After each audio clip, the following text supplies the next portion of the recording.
you find now is that it costs a lot of money to win an election, which is an investment. Mm-hmm. Who likes Nigeria so much to spend 1 billion naira to become a governor? And if he does, how much do you think he wants to go and throw the money in the lagoon? Really? Do they spend up to $1 billion? Excuse me, you can ask everybody. Much more than that. But that's the system. Yes. Where do they get that? Exactly. Kind of money. That's why I said to you now, how do you describe a situation, a model that we're running now, that a counselor earns more than a professor? How do we begin to look at this and make sure it is not this way? You know, and then that's why you find people desperate to come for a second term or to try and plant somebody in that there. They can control. They can control, although that doesn't work. Sometimes they become best of enemies and best of friends. I put it that way on a comic level. But the truth of the matter is that if we sit down and we look at ourselves and look at how somebody who runs for an office as a governor and spends so much money, the first set of people to congratulate him are the people from his domain. And why are they doing that? They're expecting more benefits than all other areas. The man is under tremendous pressure. Pressure to want to perform. Pressure to want to satisfy his people. Pressure because when he leaves office, his people will be the first to say, what did you bring to us? Not based on how well he has done all over. Okay. So this is where I stand on this issue. Mr. Adinova, let me take you back to a statement you made earlier. You said the Anambra State government invited EFCC. Yes. Is that what a working system should be? I mean, is EFCC an auditing firm? No, not audited. Okay. So when was the last time the state audited its books and published it for the people to see? I know 2016 has been published and it's available on the official website. 2017, there was a change of government. So once it's done, I can bet you it will be available on the website. Before you came, I just thought to bring that up so that we can move on to look at the question of democracy. How does justice and equity play in a democratic system like ours? Well, these two values drive democracy all over the world. Do we have it? History. Do we have it? We do have, but sometimes not the way we should have. Oh, is it? No, okay, so is justice and equity defined locally to suit us, or is it a global? Does it have a global definition? Absolutely global, independent of time and space. But democracy itself does have its own drawbacks. Oh yeah, it does have. In some communities, the minorities may never be voted for. Because at the end of the day, it's a matter of the majority voting. And when you vote on primordial sentiments, based on where you come from, or based on the religion you profess, democracy itself can be a drawback to development. In fact, there are instances, stories by leading scholars all over the world, showing that third world nations have actually developed faster and integrated better in non-democratic regimes than democratic regimes. So many. We look at Singapore, which many people in the West may not regard as a role model in democracy, developed from 1965 to the present day, not as a democracy as such, because you have what is called a strong government. South Korea, the same thing. For the person who laid the foundation for the development of South Korea was a general, General Park, who came to power in 1961 via a coup d'etat. As we are talking, the military are in power in Thailand, and it's one of the fastest developing nations of the world. Malaysia, until recently, was not an example of democracy. Dr. Mahathir Mohamad, the prime minister, was a very strong man.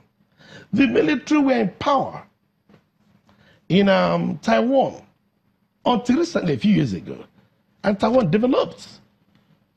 It's not democracy that is developing China.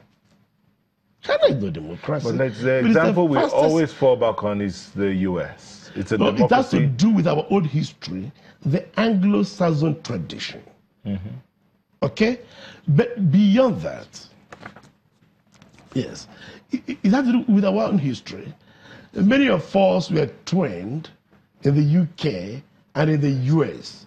So we are heavily influenced by the values and practices in these places. But having said that, democracy remains the best. In our own case, we have tried dictatorships and that failed us.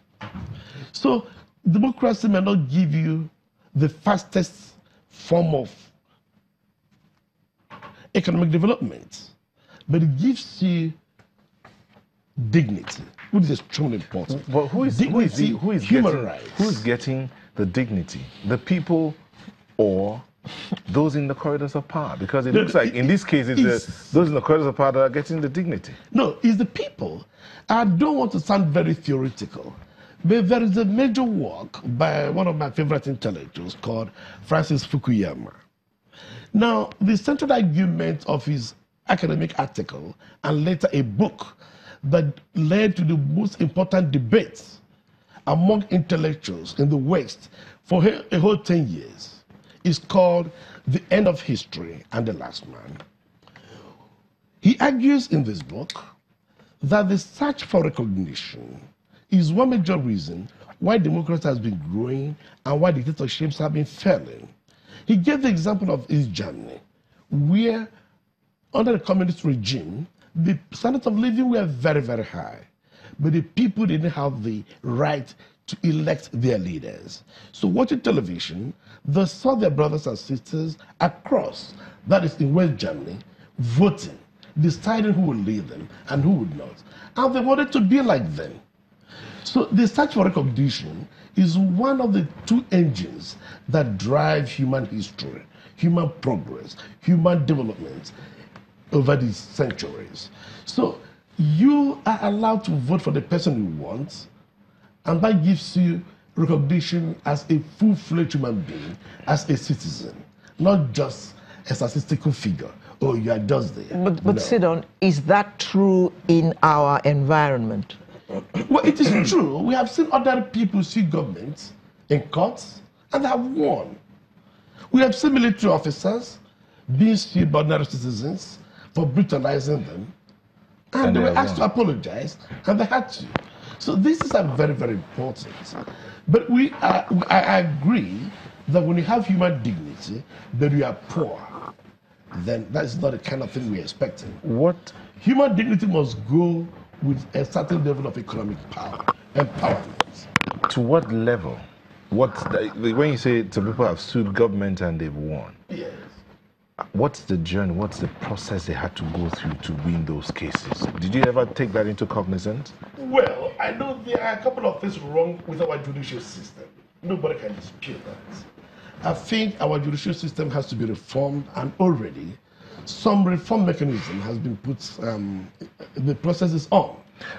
Mr. Oza, he said something about dignity.